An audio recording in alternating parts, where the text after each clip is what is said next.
This is the Chasing Dory, made by a company called Chasing. They specialize in heavy duty marine underwater drones, and this is their first sort of more retail one. It's not cheap by any means. It's, $500 roughly. I actually didn't splash out for the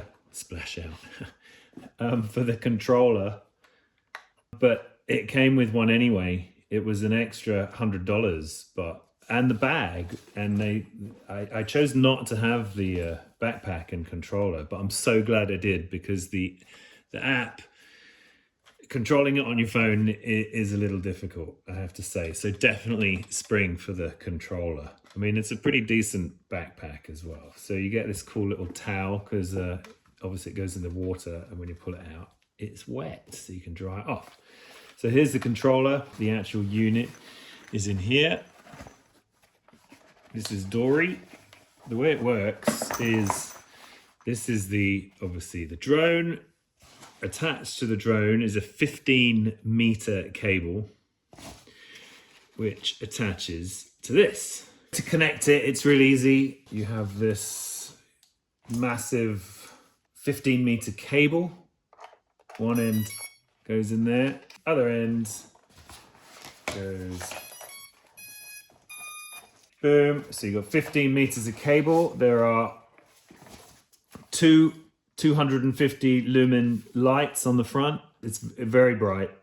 We could see in the Detroit River very well. This is shooting in the Detroit River. It's a little cloudy, and we're waiting for a better day, clearer day for this. HD camera only, unfortunately. You got to go up to the $1,500 drone to get 4K, which is a little disappointing. But it's, it's okay. It's pretty decent. So that's how you connect it up. You throw the drone in the water. You can keep this next to you, or this will float on the top of the water, so you can explore, I think, up to 30 meters. The controller itself is real simple. This fits on here, on there, boom, snaps on there, like that, and then this bit goes on the back, boom. And then I can't put my phone on because I'm using it to film this, and so, but your phone just snaps in the top there.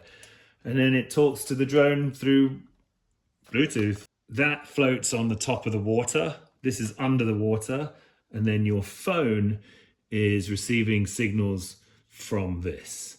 So there is a little danger of this floating away if it loses control. So it's I think recommended to have then this attached to a piece of string or something. I think they make something specifically for it, so you can keep it, like you can pull it in. If you did lose signal and this was in the water, you could pull this back, which would pull this back because it's attached by that. But if you can just keep this on the land, so you got 15 meters. If you see the video that we shot, we had this just on the side of the water. So this wasn't even in the water, it was just sitting next to us. And then so you got 15 meters of play, which it's quite a lot. It's plenty for what we need it for inspections we want to do on the property. I'm going to show you the video of what we did. This is our first trip out.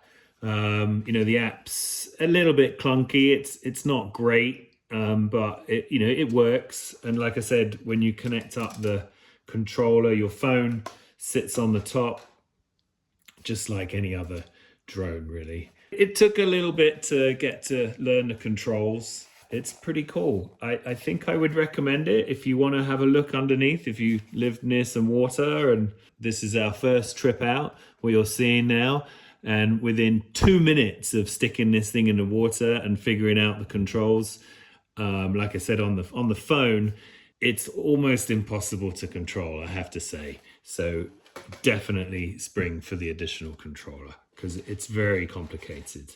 And once you get a hang of this, it's actually real easy to control. In the videos that I've seen, it shows the thing going in the water, and I guess they're speeding it up, which is a bit naughty of your Chasing company for doing that. because it doesn't go that fast. It's pretty slow. Like in the water, it's probably moving like that kind of speed, and it's going up and down, and it's very controllable. There's a tilt as well, so you can tilt it like that. So I guess it's traveling kind of like that, which is kind of cool. I think it has to turn like this, so you can't go left and right. You have to spin on an axis.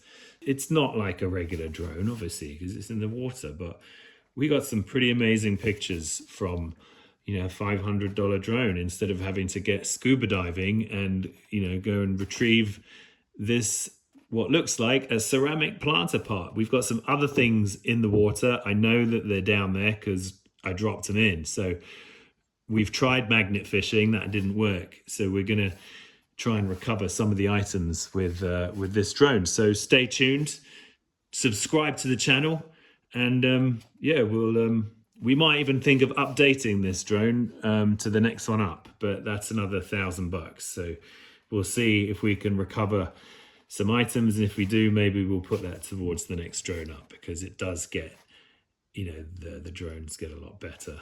I'm not saying this isn't good, because it is. I really like it. I can't wait to get it out in the river again. Detroit River, baby. Lots of stuff down there.